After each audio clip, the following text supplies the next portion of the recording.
It makes sense to me that if you want the true liberation of women, you have to start where their life begins, which is in the womb. You know, around 12 or 13, I lived through intense sexual assault, and that just opened my eyes in the sense that pro-lifers were the ones that would have cared about me. I was being molested by my priest for 2 years, and they knew very well, right? Because everyone was talking about it. It was just the town news, if you will.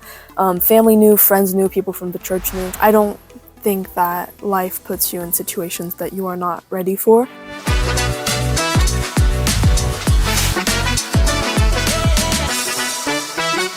Good morning, everyone, and welcome to another episode of Seeing the Unseen. It's 7 o'clock, no, half 7 here. We're in the last day of Lejeune Academy in Pau, France, and I'm here with Louise, whom I discovered quite recently, and it just happened that we met each other like online just the day before Lejeune Academy, and when I heard the bits of a story, I thought it's necessary to interview her for the podcast because I think it will impress you as it impressed me. So Louise, I want to ask you first of all, why are you pro-life? Because we're in a pro-life environment, so why did you come here? Why are you pro-life? I think that this is going to be a bit of a non-interesting answer, but I'm pro-life because I consider myself a feminist, and I'm a feminist because I consider myself a Christian.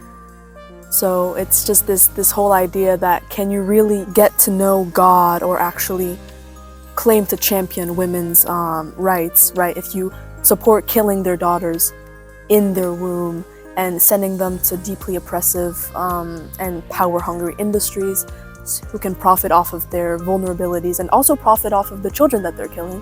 So that just seems very, very patriarchal in a sense. So this is what you mean by feminist? Yeah. Yeah, because many people see it controversial or don't understand. Can you actually detail a little bit? How are you feminist by being pro-life? I think that people have a very wrong idea about feminism. They think that feminism is essentially, you know, the colored hair, the being pro-abortion, being pro-hookup culture, all of those things. But genuinely, when we think to the founding feminists, they were pro-life. You know, the first woman who ran for president in the United States was pro-life. Several other examples were pro-life. And it makes sense to me that if you want the true liberation of women, you have to start where their life begins, which is in the womb. Wonderful. But you weren't always pro-life. No. How old are you? I'm 17. Okay, so you weren't always pro-life. You're only 17. You're pro-life now. Tell us a little bit about your pro-life journey or your conversion journey. Well, I wasn't extremely pro-choice either. I would just say that I was extremely depressed. I had a lot of mental health issues, and I think that I was pro-choice because I hated children, you know? And it was in the sense of, oh, I'm pro-abortion because who would even want a child anyways? And oh, I would personally hate the idea of being pregnant for 9 months, so that's why we should be able to kill them. Obviously, I didn't share this view with anyone else. You know, I was, 10, 11, so I mean, I wasn't, you know, thankfully, I wasn't ranting my mouth on any social media, but yeah, and then when I was, around 12 or 13, I lived through intense sexual assault, and that just opened my eyes in the sense that pro-lifers were the ones that would have cared about me and that would have cared about my baby. And the fact that pro-choicers often exploit rape victims to fit a political agenda that often preys on people's, emotionality to try and get them to agree with them. So, and I was pro-life ever since. Can you detail a bit more about how pro-abortion people actually take advantage of women in difficult situations and not actually help them through their point of view of the world and what they do? Well, we live in France, right? So that's 98% pro-abortion, so a very large majority. And I was being molested by my priest for 2 years, and they knew very well, right? Because everyone was talking about it. It was just the town news, if you will. Family knew, friends knew, people from the church knew. And it just kind of blows my mind that people who, go out in the streets and claim, oh, women's rights, did not take time out of their day to help a 12-year-old that was getting, molested under their eyes. Yeah, and they do the same for women who are poor. In my comments, I'll always see, oh, it's okay if she's in, financial difficulty, or if she was raped and all that. But you never see them actually donating to fundraisers. You never actually see them, opening houses so that they can take in women who actually need help. They're always talking about these cases, but that's actually all they do about it. And pro-lifers are the ones that are actually, creating all these organizations and taking people under their wings. And yeah, I just think it's really beautiful. Beautiful, really, really beautiful, as you said it. You lived in the United States. You were born in France. You lived in France until a certain age. Then you moved to the United States. Can you tell us a bit? So when you moved, how long you've stayed there? When you returned, why did you return? Why did you move?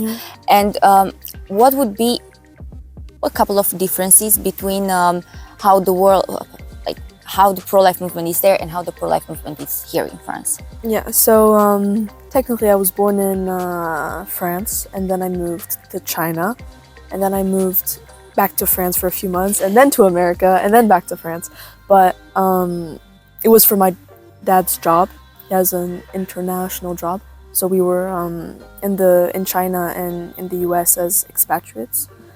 And I can't say much about the pro-life movement in China, for there's not one, but I know that in America they have, it's a different situation, that's true, because there's more freedom of speech than there is here in France. So for you to be pro-life, you have more freedom to express it. In France, I think that they just, it's a level of motivation to fight for life that's not really comparable, And I think that to realize that you really do need to participate in both movements. And then if you do, right, you'll kind of realize why the movement in France hasn't, I won't say achieved much, but hasn't achieved as much as it could, in my opinion. I think that they're very discouraged by the recent laws that have been passed on abortion. And I don't think that they could be. No, I don't think that they should be, because taking the example of America, you've had very pro-abortion states that turned very pro-life, so nothing is actually too far gone until you let it. Yeah. You're very young, at just 17, you're pro-life and you're doing a lot of content. What motivated you to start the channel, to do this content? And yeah, tell me a little bit about that, about your work, basically. I don't know what motivated me to start making videos. I just know that around the age of, 12, after everything that I've told you, I suddenly got very involved. I would buy all of this pro-life merch from Live Action, and I would give it out and make little pro-life clubs at my school. And I started making videos, and I've had several Instagram accounts, most of which were suspended. But yeah, just making posts and making videos, and I've always been someone that was very opinionated, and I mean, opinionated people don't really like keeping their opinions to themselves. So I felt that social media was just the best way for me to share my opinion and also get more educated on the subject, being surrounded by so many opinionated people. So how do you deal with hatred on social media? I've been doing videos for quite a few years, right? So at the beginning, I would read them, I would cry over them, I'd be like, oh, that's so mean. And now I don't think that I actually see 90% of the comments, because just my videos now, they get a lot of comments, right? Some of them do. And I don't have the time to go through all of those comments. Sometimes I will see them, they're usually not very creative. So it doesn't really, you honestly just get used to it. Yeah. A lot of girls of your age stay on social media, especially on TikTok or Instagram, and most of the content probably they see is pro-abortion. Yeah. What would you advise to these girls who see pro-abortion content? What would you tell them? Not necessarily watch pro-life content, but what would you tell them? Because it's very difficult, right, to change your opinion immediately, or when you watch something and you're quite convinced in your teen years that your opinions are right and nobody else is wrong, and everybody else is wrong. So what would you tell these young women in order to help them? I think that society has a certain vision that they want, especially teenage girls, to follow, because the truth is, if you can successfully indoctrinate, young girls, you can successfully indoctrinate an entire generation, right? Because they're the ones that most of the time have most of the opinions. They're the ones that give life. And I think that if you wanted to, force an opinion, you would have to start with young girls, because honestly, as teenagers, we are very impressionable. But I would honestly say that just because the world or the, society as we live in now has decided that in order to be liberated, in order to be a feminist, you have to be pro-abortion. You don't necessarily have to follow this train of thoughts. You can outroot to, more traditional ways of thinking, and you don't have to follow the path that other people set before you. Yeah. Because you said about opinions and women being very opinionated. What would you say to the argument, no uterus, no opinion? Very short, like someone would just cross by on the street. Yeah, it's a little dumb, right? Because I think that there's a lot of problems of males being absent in women's pregnancies. And at the same time, these are the same people that are, deadbeats, child support. And then they'll just say, you can't have an opinion on your own baby. Well, if they can't have an opinion on the baby in the womb, why should they have one after the womb? I mean, if you're going to hold men accountable, you might as well start doing it at the beginning of life, right? If you want them to be involved. Yeah.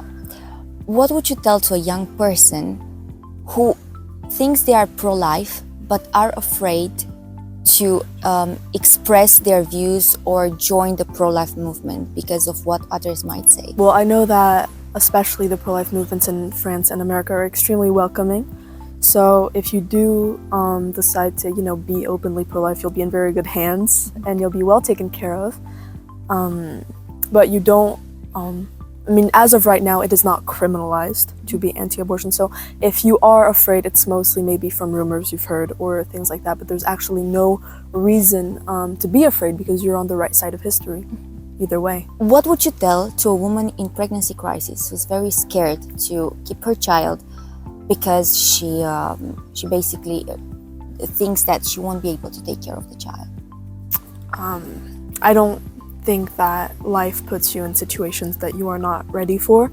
I think that women are intuitively ready to be mothers, not all of them, right? The baby's there for a reason, and I relate to how terrifying it can feel.